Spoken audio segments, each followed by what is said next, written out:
আমি আজকে প্রথমবার ক্যাম্পগুলো, বিশেষ করে উখিয়ার ক্যাম্পগুলো আমি আজকে ভিজিট করেছি। গতকাল আমি টেকনাফের ক্যাম্পগুলো ভিজিট করেছি।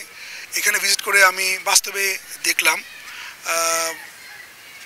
ভিজিট করার কারণে আমার একটা আসলে উপলব্ধি হলো যে রোহিঙ্গারা এখানে কীভাবে থাকে, তাদের থাকার অবস্থা দেখলাম।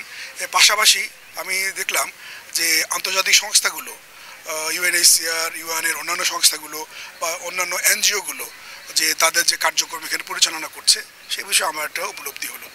আমার সবচেয়ে বেশি যেটা আজকে আমি জোর দিয়েছি সেটা হলো আমার যেই বিভিন্ন এপিবিএনের ক্যাম্পগুলো আছে, এখানে যারা থাকে তারা কীভাবে থাকে এবং তারা যে ডিউটি করে তাদের ডিউটির কী প্যাটার্ন এবং কী ধরনের ডিউটি তারা পালন করে সেগুলো আমি প্রত্যক্ষ করলাম।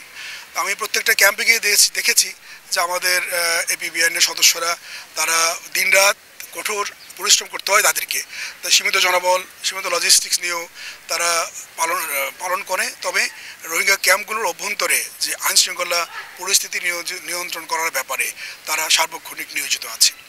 আমি তাদেরকে কিছু নির্দেশনাও দিয়েছি যে এই ক্যাম্পগুলোর ভিতরে যেন কোনো ধরনের কোনো সন্ত্রাসী কর্মকাণ্ড না হয়।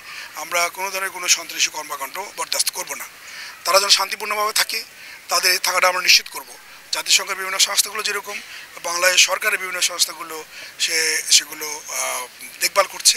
ফলে আমরা শুধু আইন শৃঙ্খলা পরিস্থিতি আমরা নিয়ন্ত্রণ করব। আমরা কাউকে এখানে সন্ত্রাসী বা অন্য কোনো ধরনের কর্মকাণ্ড আমরা এখানে অ্যালাউ করব না।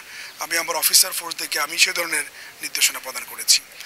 আর এখানে রোহিঙ্গাদের কাছেও আমি তাদের বিভিন্ন জায়গায় আমি মাঝি, হেড মাঝি, মসজিদের ইমাম, তাদের যারা নেতৃস্থানীয় তাদের সাথে আমি কথা বলেছি।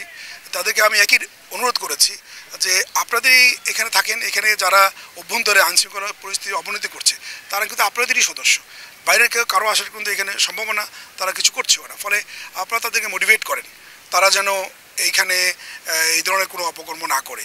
আপনারা যদি করেন আপনাদের ডিভিশন হবে, ফলে আপনারাই ক্ষতিগ্রস্ত হবেন। মানে আমি রোহিঙ্গাদের কথা বলছি। তো আমি চাই যে রোহিঙ্গারা এই মাঝি, হেড মাঝি, এই মৌলভী বা মসজিদের ইমাম তারা যেন তাদের কমিউনিটিকে উদ্বুদ্ধ করে, তারা যেন একতাবদ্ধ থাকে। একতাবদ্ধ থেকে তারা তাদের যে মূল দাবি তারা প্রত্যেকেই আমার কাছে ব্যক্ত করেছেন, তারা তাদের নিজ দেশে ফিরে যেতে চান।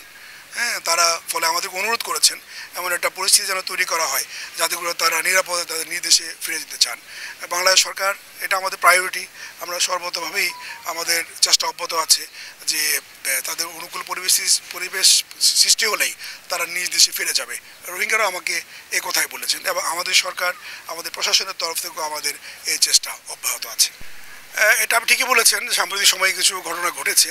তবে এই ঘটনাগুলো ঘটার পরেই কিন্তু আমরা আমাদের তরফ থেকে শক্ত আইনগত ব্যবস্থা গ্রহণ করেছি।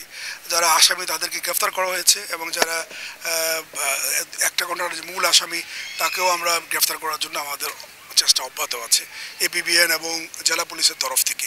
ফলে একটা অপরাধ ঘটলে একটা হচ্ছে প্রিভেন্টিভ, অপরাধ না যেন ঘটে সেই চেষ্টা করা, এবং অপরাধ ঘটে গেলে সেটা তদন্ত যেন হয়, আসামি গ্রেফতার করা হয়, সেই দুই কাজেই কিন্তু আমরা নিয়োজিত আছি।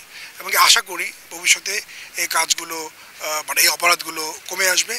রোহিঙ্গারা যতদিনই এখানে থাকুক তারা এখানে শান্তিতে থাকবে, এটা আমার আশা।